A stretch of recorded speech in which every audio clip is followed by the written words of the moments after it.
And welcome everyone to Monday. It is July 22nd and we've got some humid weather coming your way. I'll tell you about that in just a moment on our show today. We're going to bring you a segment, a third update with Rosemary DiLorenzo. She's the board president and going to tell you what's going on with third. Also, the Democratic Club is here in the form of Alan Feldman and also Rebecca Gilad. They're going to be talking about a couple things that are coming up. Couple meetings and events and all that. It's always good to see them. Also, we're going to bring you a segment from RadNet today, and more than likely, if we got time, we might throw in another segment as well. Now, as far as meetings go today, we have Third Architectural Control and their committee. That is going to be in the boardroom at 9:30. At 1 o'clock, if you live over in the towers, they will be having their budget meeting, and I believe that takes place in their Key Club room, if I can say that. Then finally, United Governing Documents Review. That'll be in the Sycamore room, and that will be at 1:30. Now let's get to the weather. And we got a week of Florida-type weather coming our way. As you can see, we got some clouds out there.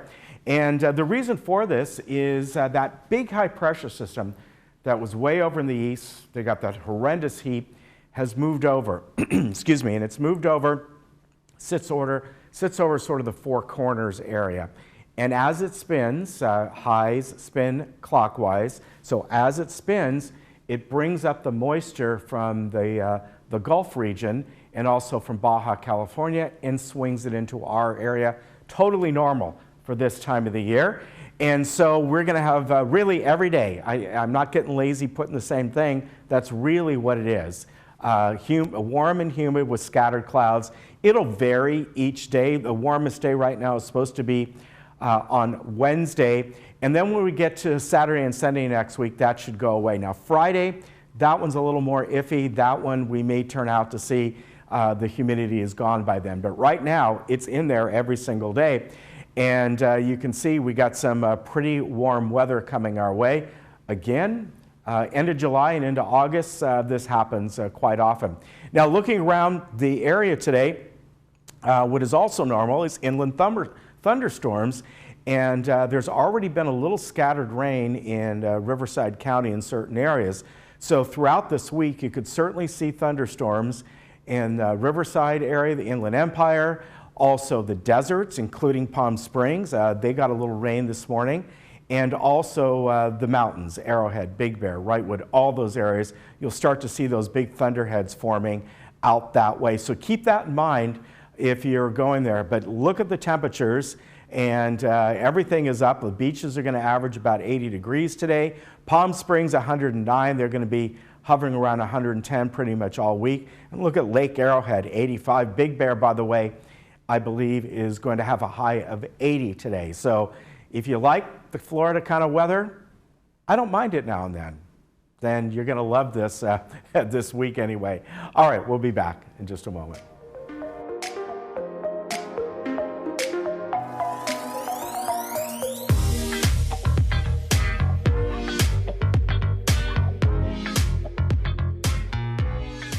Looking for a change of scenery? You don't have to play golf to enjoy all that 19 Restaurant and Lounge has to offer. From a delicious breakfast menu to our delectable lunch and dinner specials. At 19 Restaurant and Lounge, there is something for everyone. Relax with your friends and family and take in the beautiful view from our spacious patio. Or enjoy a cocktail and appetizer in our lounge. 19 Restaurant and Lounge is a great place to socialize, enjoy a meal, or simply take in the view. Join us 7 days a week and experience Laguna Woods' exclusive dining experience. Hey Laguna Woods, it's Ken. And Lisa. Did you miss an episode of This Day? Not to worry. Head over to youtube.com and search Village Television. Here you can find each episode of This Day and other community programs such as Good Day OC, Discovering Laguna Woods, and much more. Just click the red subscribe button, then click the bell to be emailed every time we upload a video. Don't miss out. And subscribe today.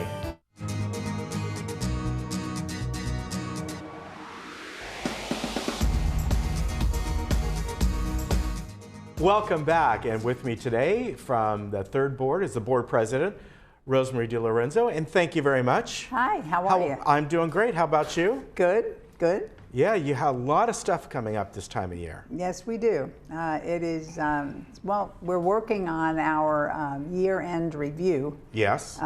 Because we will present that at our October 3rd meeting, so all of the things that the board has accomplished.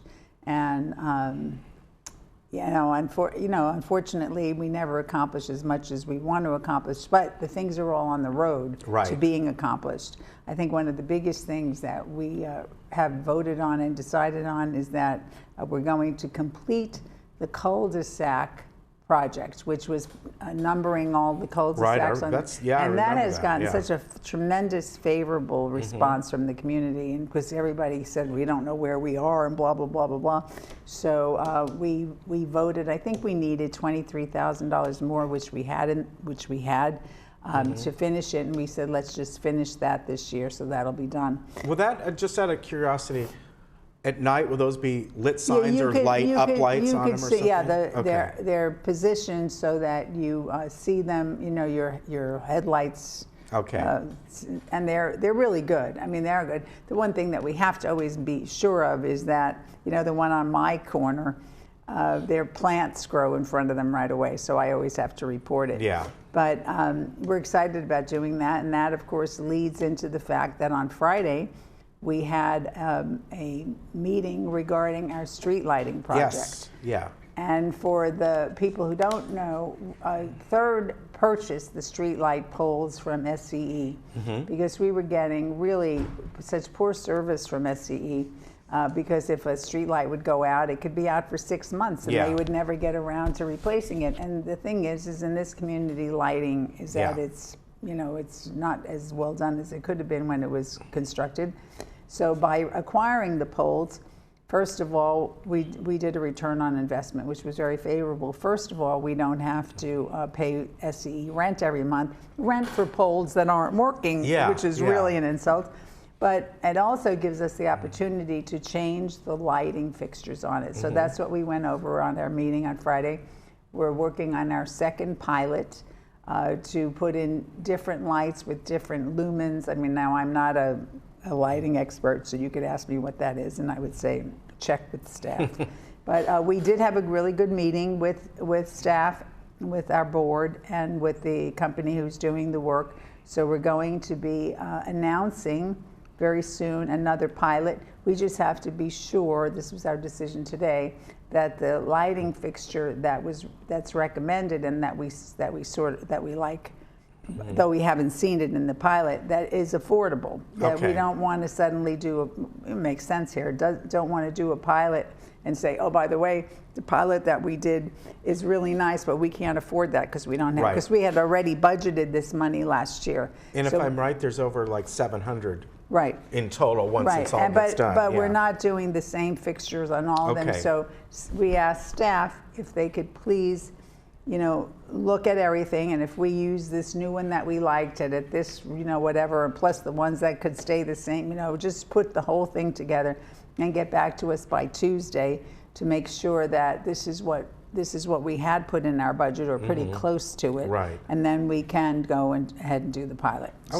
So that's really very exciting. And that led us to another thing, which of course I asked the other day. I was driving up the hill because I live at gate 14. And I saw that a street light was out. So I said, oh my God, what do I do? Does somebody, what do I do? And the thing is of course I could see because there was only one, but so what could I do? I contacted the department head, which is not, which is okay because I was trying to figure out the procedure. But the basic thing, and I asked this of all of the residents, if you see a street light out, you should contact resident services and tell them approximately where the street light is. Right. It was suggested that we give in the street light number, but I don't expect anyone to jump out of their car and look up to see what the number is, because I think that's a bit much. Wouldn't even do it. So, but if you could report, if when they call in to resident services where it is, that approximately where it is, we'll get somebody out. Plus, we, to look at it and then to replace the light. Because we're not working through SCE anymore, we have a company who does that for us. We actually contracted out. We don't have our staff climbing the poles. I mean, that wouldn't have made any sense. But I think that's that's a good thing, important thing to remember. Okay, now coming up is elections, and this is the start of sort of the folks that would like to apply. There are going to be 4 positions available. 4 positions available. We actually had a very nice little, if you want to know about the board reception, and it was well attended. I think there were about 20 people there. And actually, 2 of the people who were there recontacted me and asked for more information, which I think was great. The basic thing is so now the applications are available, and they can be picked up by going to the reception desk at, in the lobby of the community center, and they will have the person upstairs bring it down.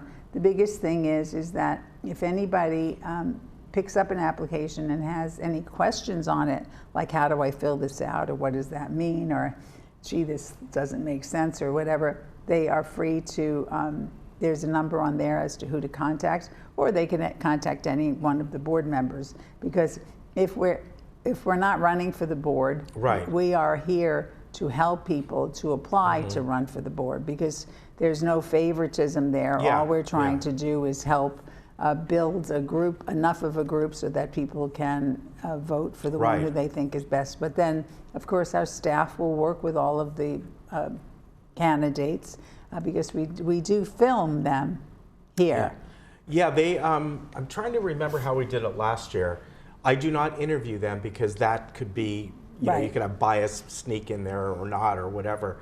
But I have to figure out how we're doing that this year. A lot of times they just come in and do a little promo, then we put it all together. I think that they just are given a certain amount of time to go and give a little bio about themselves or whatever. And again, our staff our staff or the board members are happy to work with you. We even have some former board members who are happy, who like majored or minored in English, who are happy to work with a resident who is interested in applying. So so we're all there to help. I would be happy to help anyone. I did meet with 2 people about questions on how much time does it take to be on the board, kind of questions. But for some of our board members, because this is a community of many different ethnic groups, and English might not be their first language, and they have to they have to write up things, and we're happy to help them help edit what they write so they feel comfortable. All right, now parking always been an issue, and I know in your last meeting, your board meeting, that Steve Parsons talked about the area called the Wedding Cake, expanding some parking there really for golf carts.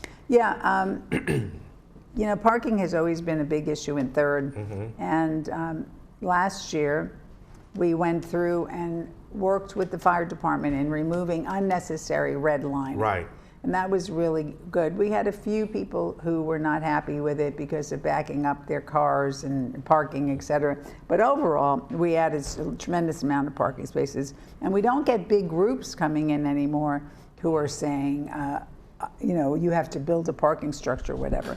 But we do know that from when this community was first put together, it was always a 1-car per family kind of thing.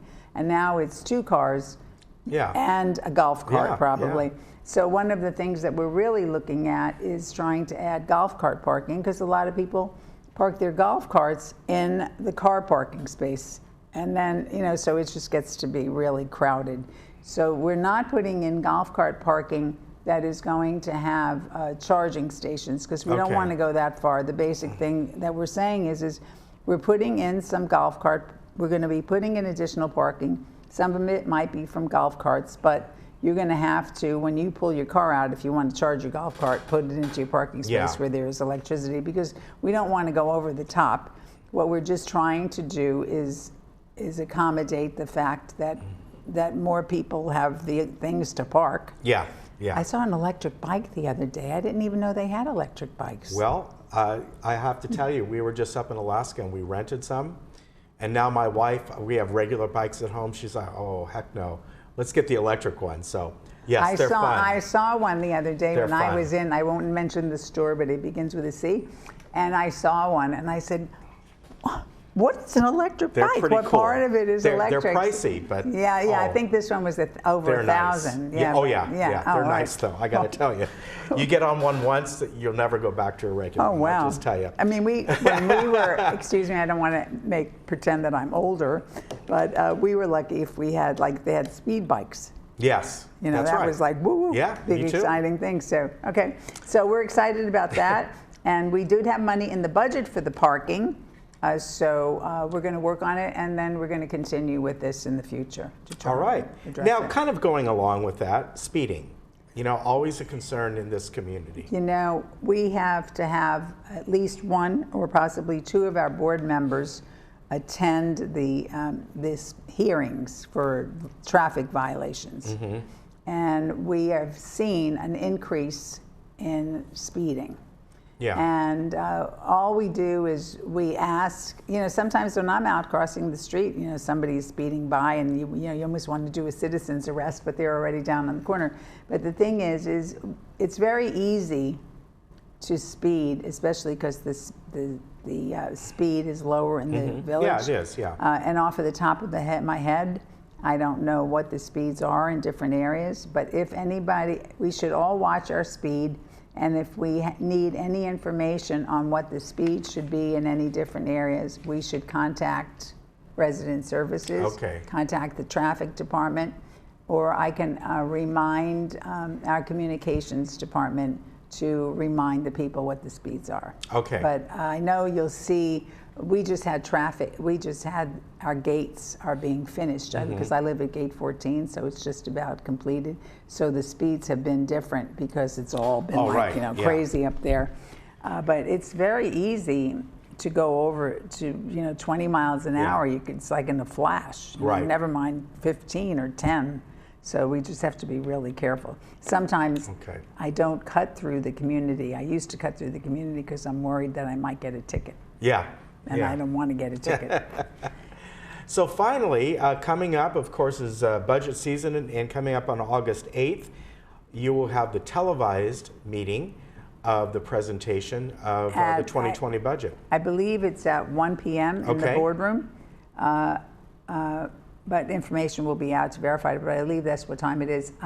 We've already had a lot of meetings regarding the budget with our board, pre-meetings, meetings with staff, meetings with our CEO. And the basic thing is we understand that, things go up, salaries go up. But we really want to be very careful because we understand that people are on, fixed incomes, but we also know that we have to address things that are really old. Right. And one of our focus for a number of years has been dry rot, and we're getting a handle on that. And we really have to. We're working on the copper pipe and waistline remediation. That's a really big focus of ours.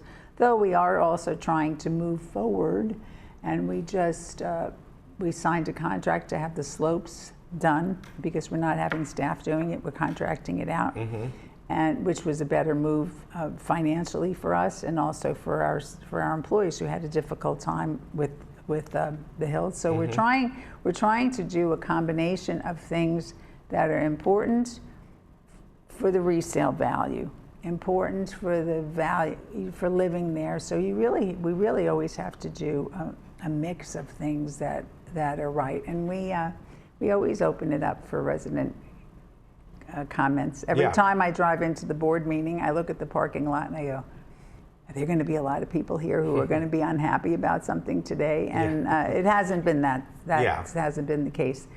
But we're really trying very diligently. Our biggest focus this year was to try to, and it didn't quite work, but it will be working. We tried to get GRF to be more on top of watching how they spend money and how they charge for things without overcharging some groups and other groups not doing it. So we've had a lot of that, and so that our contribution from our assessments to GRF is minimized because they can sort of maintain themselves a bit more. And it wasn't as successful as we would have liked it to have been, but that's the bandwagon that we're all trying to be on, because then if we don't have to give them as much, we have more to spend to repair our homes or less to charge in the assessment. So we're still working on it. We're not at the final stage yet, but it will be on August 8th. Okay. So that's it. We're done. All right. Thank you very much. And thank you. All right. It was great to see you again. Good to see you. Thanks. You take care. Bye-bye. We'll be right back. Well, Yeah.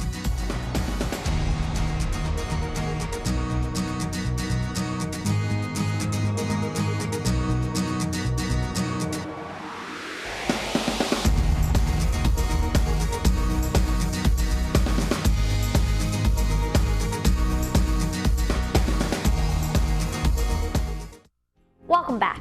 I'm Kiana Lee. Today we're talking with Dr. Christine Chung of 7-Day Dental. Today's topic is bad breath. Doctor, what do we need to know about bad breath? Mom. Oh, sorry. Bad breath is caused by poor oral hygiene, which eventually leads to dental, gum disease, and decay. It's an easy fix. Thank you, doctor. So don't wait, people. Come on in and get your 7-Day Dental smile.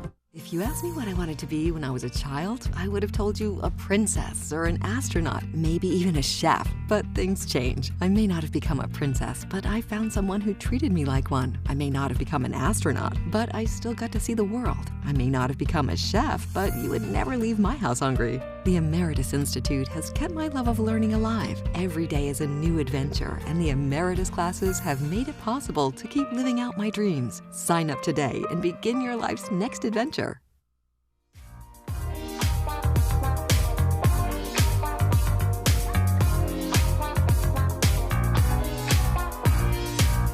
And today from the Democratic Club, I'd like to welcome Alan Feldman and Rebecca Galad.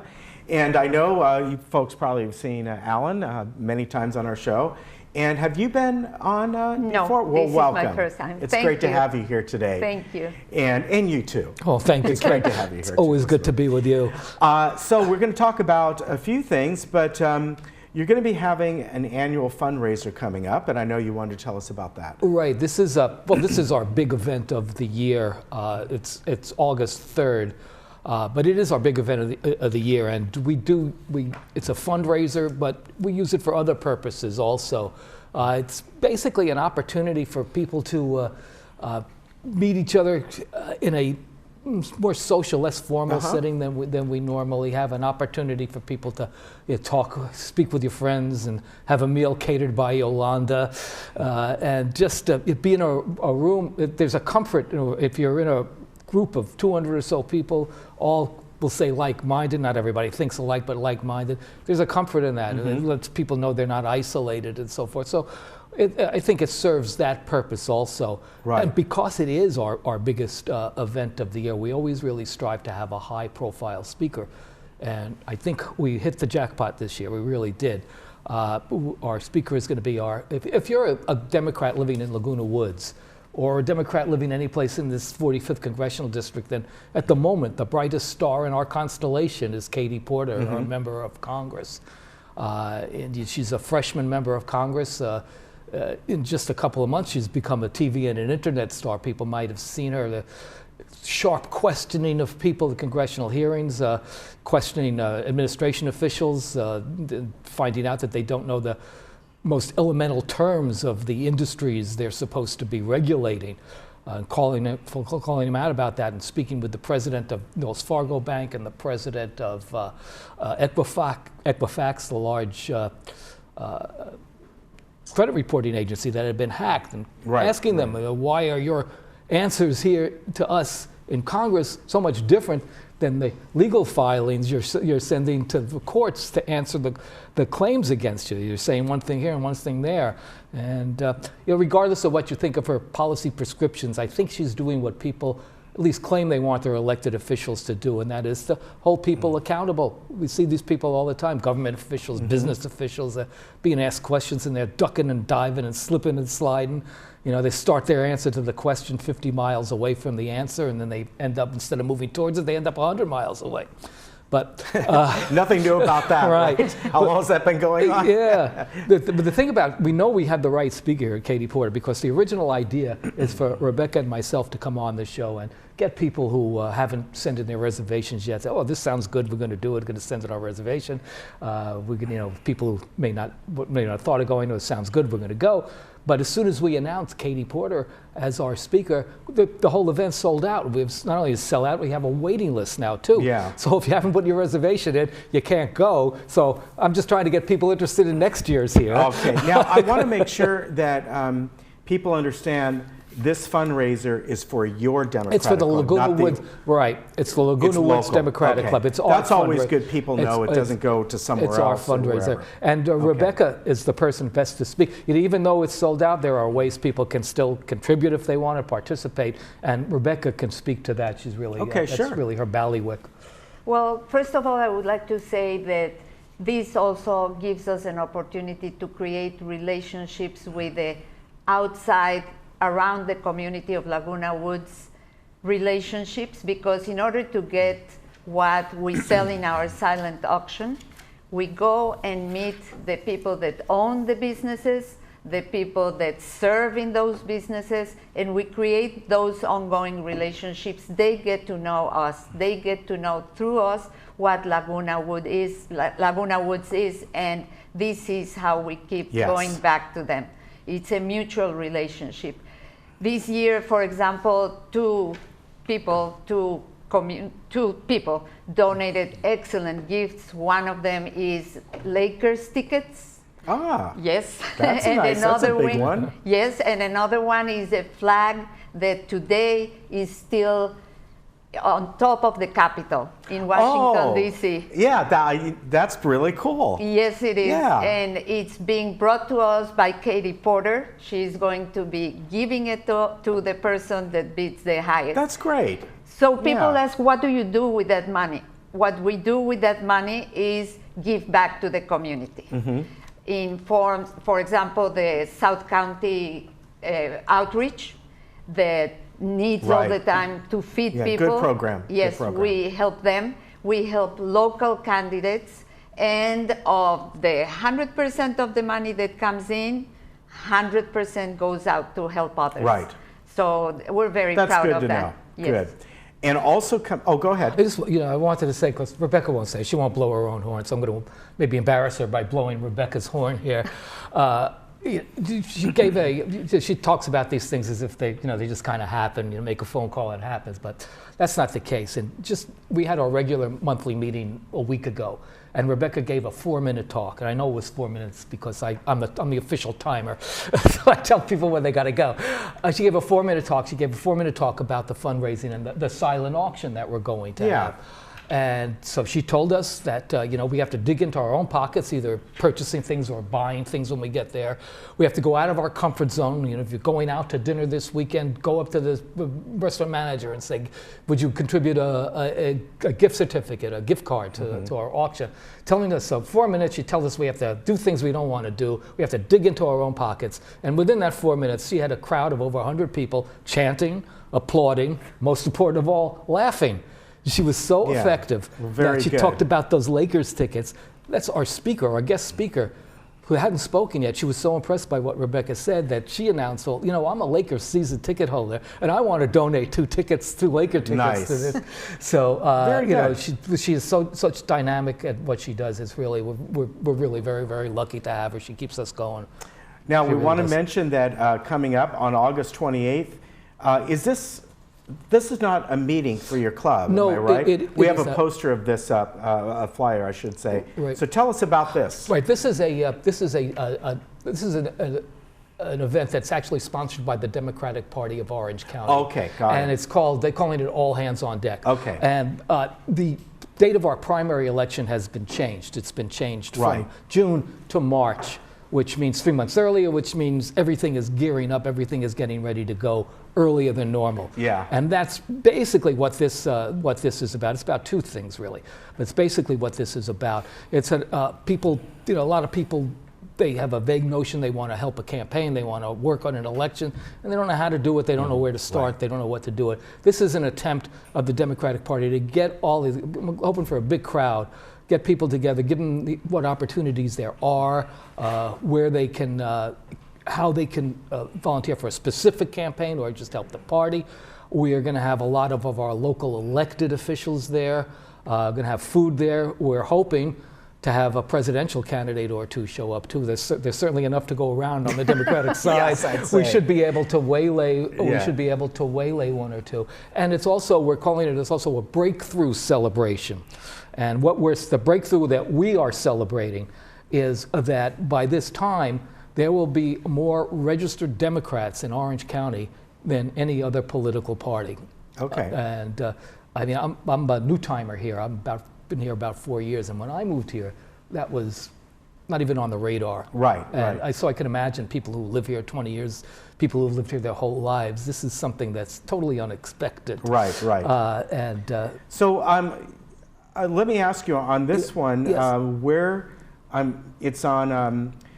On the flyer, it says Democratic Party, Chapman Avenue. Right. North. Do they have a building there? Or is it there's space that they rent there. Okay, I was a little confused. It's not going to be. It's not held in Laguna Woods Village. Okay. It is held in the city of Orange. Okay, that's what I wanted. And that's to about a half hour ride away. Okay.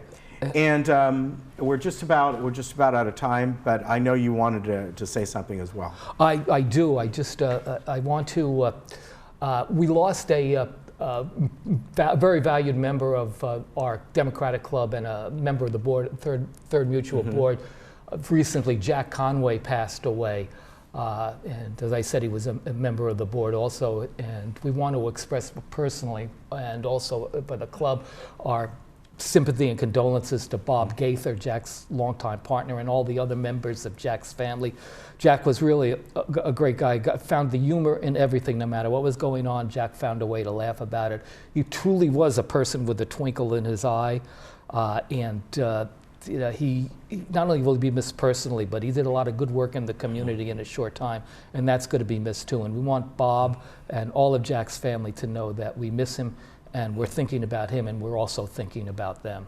All right. Thank you very much. Well, thank you. Appreciate having you on. And again, their event coming up is sold out, so we'll pass over that, but you can salve a way to donate. Go to your website. And then also the All Hands on Deck.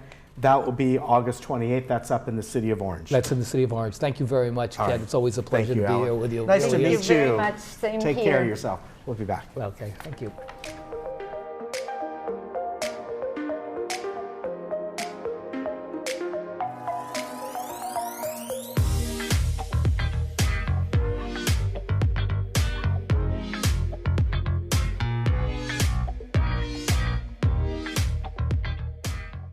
Mind in Memory program at Mission Hospital is an outpatient program specifically designed for patients with a memory disorder who have developed a mental health issue, such as depression, anxiety, or paranoia. Patients are welcome every day, Monday through Friday, up to 4 days a week. On-site meals and snacks are included, and transportation to and from the program is available. The program focuses on improvement in overall mood, function, and concentration, as well as a decrease in depression or anxiety. Call today to find out if you or your loved one qualifies for the Mind in Memory program. Before I tell you what I'm about to tell you, let me tell you that it's very important that you listen to what I'm going to tell you.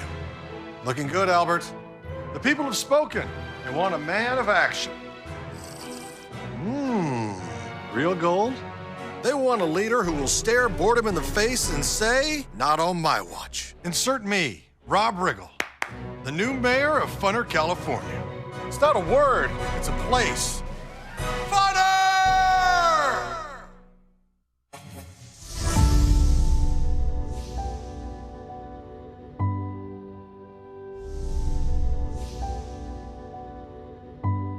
In 2018, RadNet Imaging and Memorial Care formed a joint venture for outpatient imaging services in Orange County.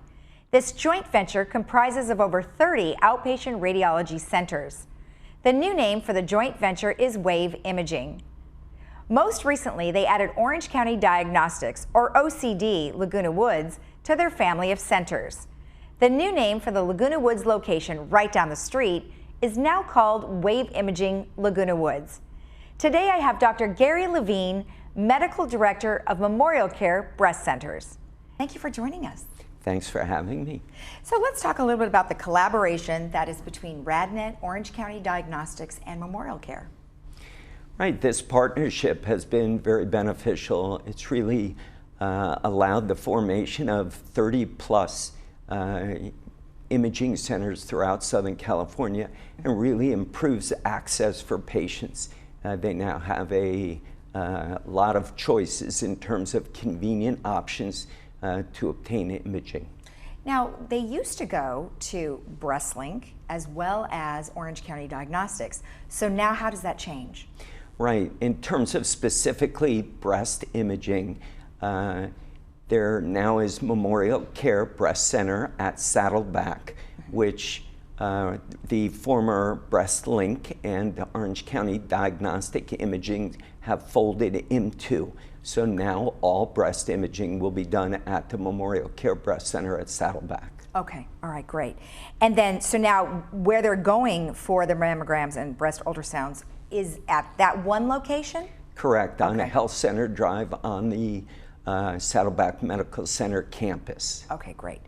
And what about the new technology that is here now, which the Memorial Breast Center is offering? We've got mammography that's using 3D imaging and tomosynthesis, is that right? Correct. Yeah, really, this is the new standard in mammography. It's called 3D tomosynthesis.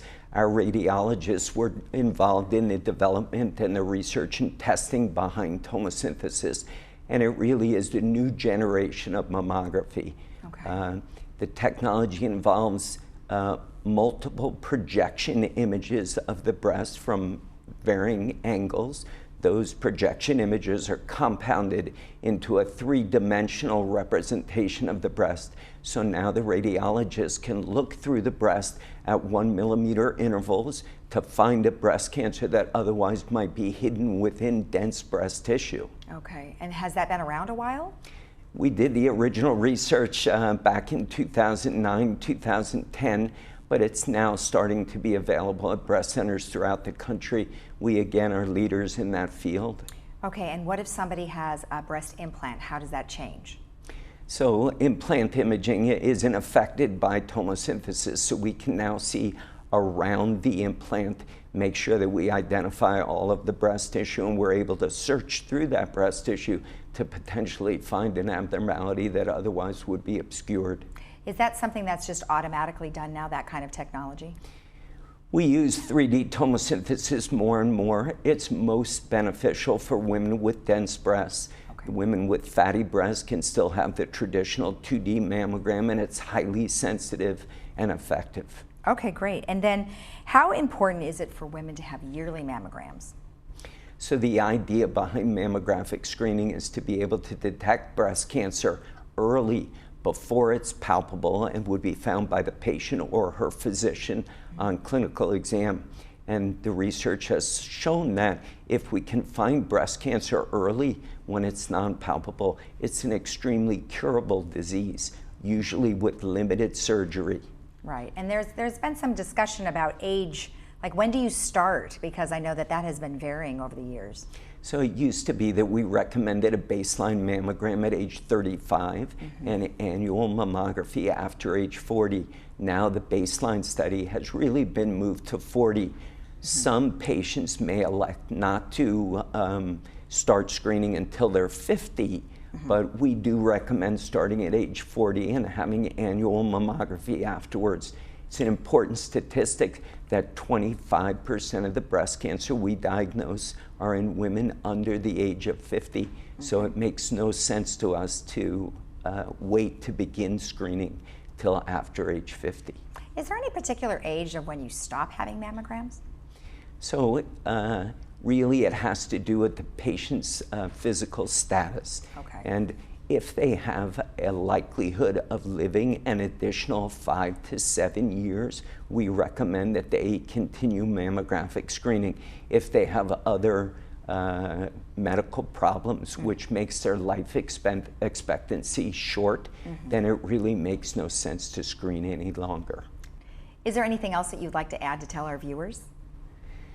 You know, the fact is that we have no way of reliably preventing breast cancer from occurring still. The key to surviving breast cancer is early detection, and the best manner to detect breast cancer early is through regular mammographic screening. Right. We encourage patients to come in once a year for their routine exam. We have a very easily accessible facility with ample parking, the latest technology, and we have dedicated breast radiologists. These radiologists aren't reading a CAT scan of the brain in the morning and then an x-ray of the knee and then fitting in a mammogram. Our breast radiologists are dedicated breast radiologists. They've had subspecialty training and experience, and that's all we do, and we do it better. Okay, well, thank you very much for the information. You're welcome. I appreciate it, and congratulations on the collaboration. Thank you. All right. Transportation is still provided for Laguna Woods residents by taking the East Bus to reach the medical center on Paseo de Valencia. And you can also use Plan a Ride, which is available from 8 a.m. to 9 a.m. or 5 p.m. to 10:30 p.m. weekends and holidays. For more information, call 949-597-4659 or email them at ride@vmsinc.org. Thank you for joining us.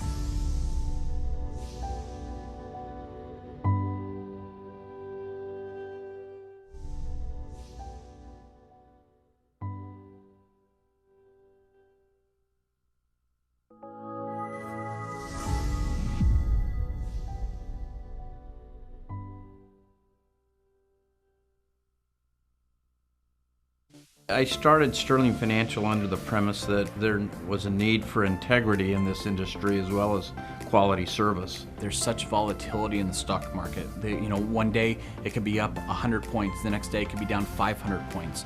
Well, what we like to do is be able to have people go to bed and wake up the next morning knowing that their money is safe and secure. That's what we try to do here at Sterling Financial Advisors, is to create peace of mind and quality of life in retirement.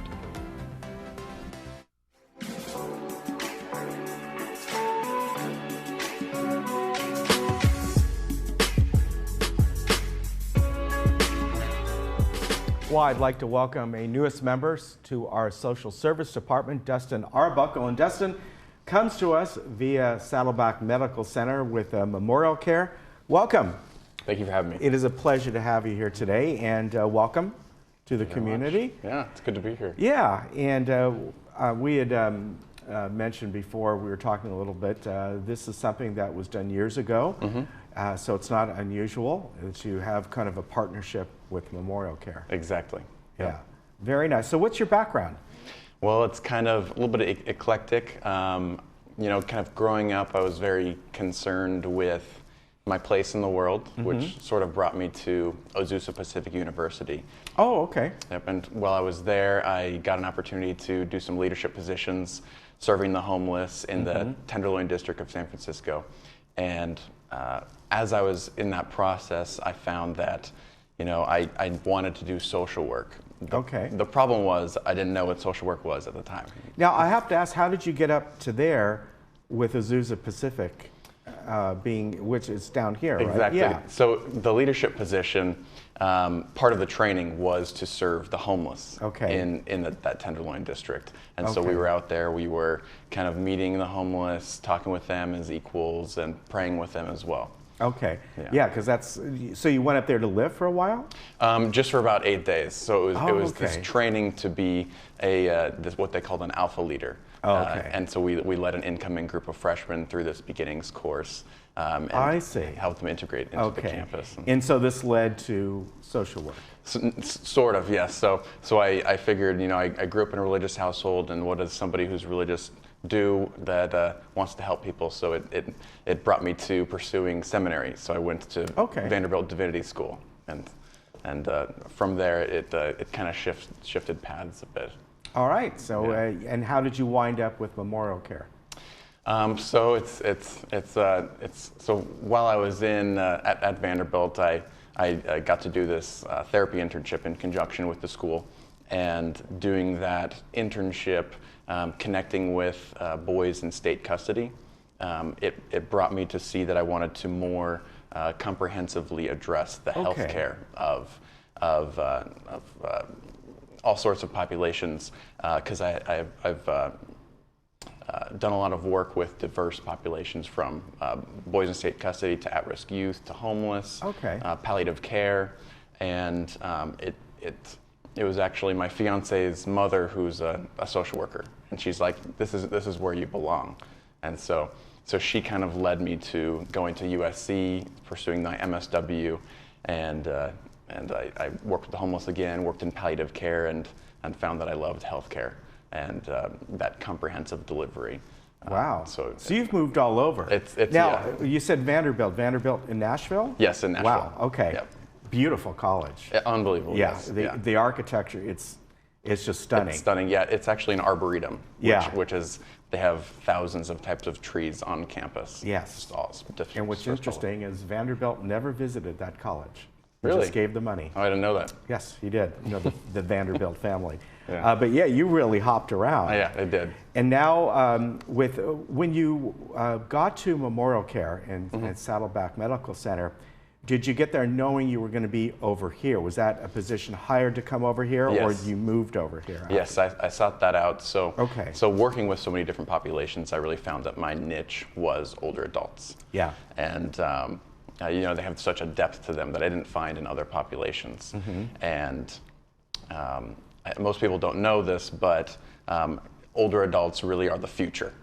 You know, by 2050, adults older than 65 are going to outnumber adults below 65. Right. So kind of much like the Laguna Woods residents have done here, older adults are going to be running the world pretty soon. Yeah, very interesting. So I'm looking forward to it. Yeah. All right. So now that you're over here, as I said, it's not in President because we had it before, and many years ago with Victoria Walensky. So you are going to be working hand in hand with her social service department, with Susan, of course, and all the other folks down there. And are you going to be going out doing casework, going out to the community? Yes, so I'll be in homes. The greatest privilege is that I can also see residents in the hospital as well. Okay. Yeah, so kind of the big purpose of the position is to create the highest level of care continuity from the home to the hospital and vice versa. Okay, now will you be over here every day of the week, or like one day over at Memorial Care? I'll be here every day of the week, in the social services department. All right. Yep. Now, one of the things, of course, that, one of the many things that they do here is they really kind of pinpoint the people who need some extra help. And not only, you know, we have a program here which is really great, where people can remain anonymous and go, you know what, I'm noticing my neighbor needs some extra help. They're not asking for it, but it's something that I see. And it sounds like you're a perfect fit for that. Thank you very much. Yeah. So we get all sorts of referrals. We get every fall that happens. So every fall that ends up with a resident in Saddleback is transferred to me, so I can see them in the hospital as well as here. Yeah, which is very nice. Yeah, it's very now, is this a temporary position over here? No, it's nice. Full time. Yep. Yeah, very good. I'm really glad they brought it back, and just really want to create this bridge between Laguna Woods and Saddleback Medical Center that is the safest and the most direct for the residents of Laguna Woods. Did you know much about this community, or is this your real first kind of look at it? My first introduction to the community was actually in high school. I got to volunteer at Saddleback, and most of the volunteers there actually are from Laguna Woods. So I got to learn about a lot of that. So did you go to where'd you go to high school? Laguna Hills High School. Oh, okay. Yeah, obviously then you're familiar. You grew up right around here then. Yeah, I did. Okay, all right. All the moving around that you did, I wasn't sure. I know, yeah. Well, I think it's wonderful that you're on board here, and I think it's always been a great partnership that we've had with Saddleback. So it's good that you're here, and I know they were looking for the right partnership, the right person to come in, and what I like is you're going to be here for quite a long time, it seems, and you really, with your background, the extensive knowledge you have, and from even studying in the seminary and all that, just really brings a unique look. Yeah, kind of different perspective. Yeah, very good. Welcome aboard, Dustin. Thank you so much. I know we'll be seeing more of you. Yes, and send people my way. And I've always got the time for them, no matter how busy I am. All right. Love to meet him. Very good. Nice to meet you. Good to meet you as well. We'll be right back.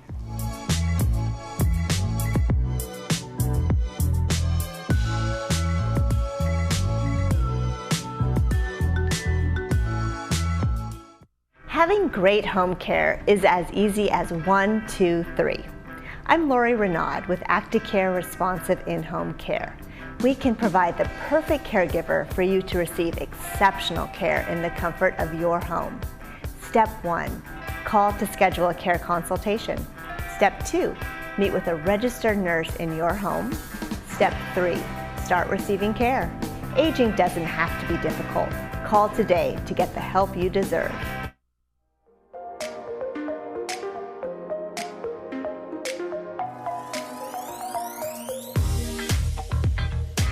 Well, our movie today is called Eye in the Sky. This is a thriller that came out in 2016. An excellent cast.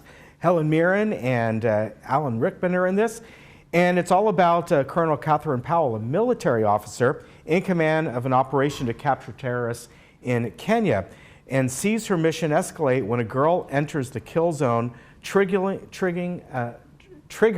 an international dispute over the implications of modern warfare. So as I said, this came out about 3 years ago. Excellent cast and just a really good movie.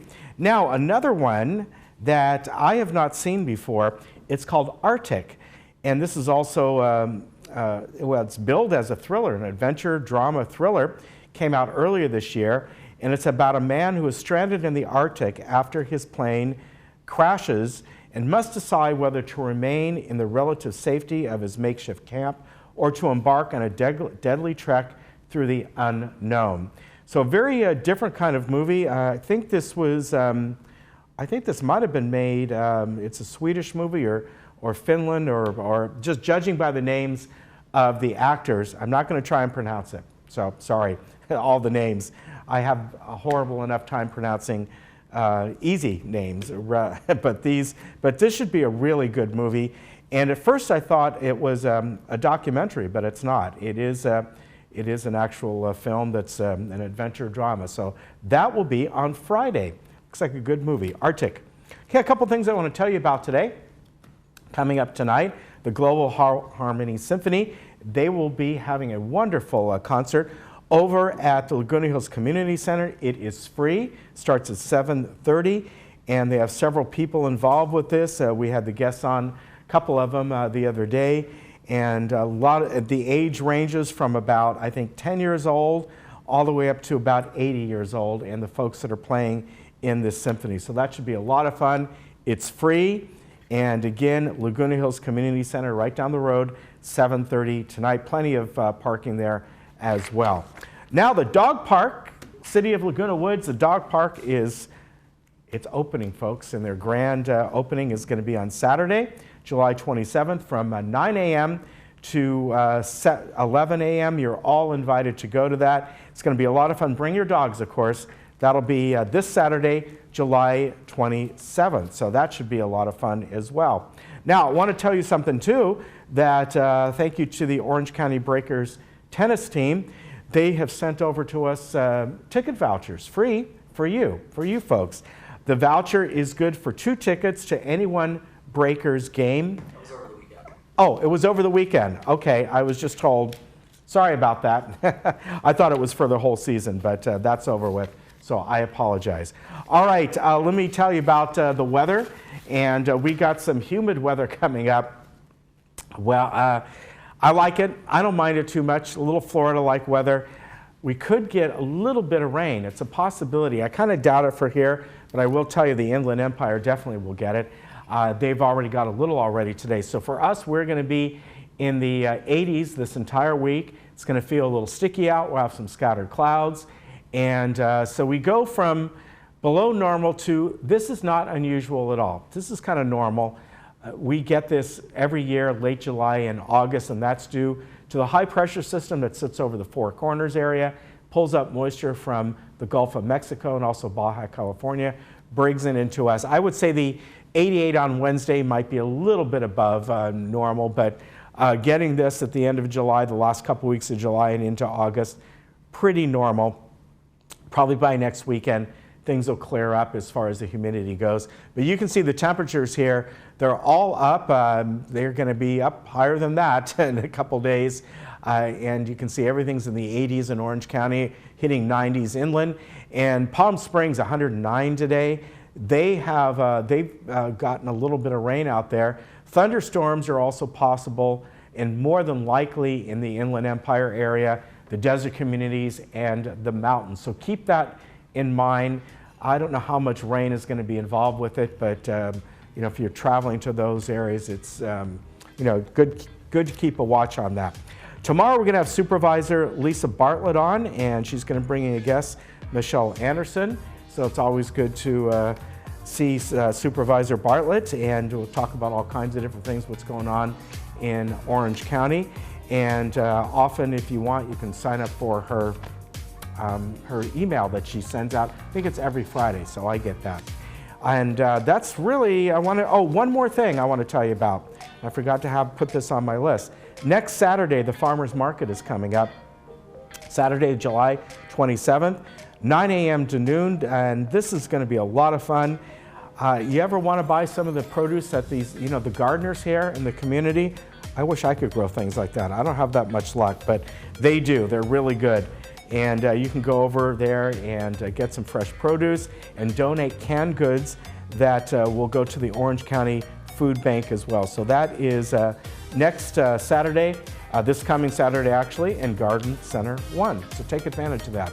All right, you take care. We will see you tomorrow. Bye-bye.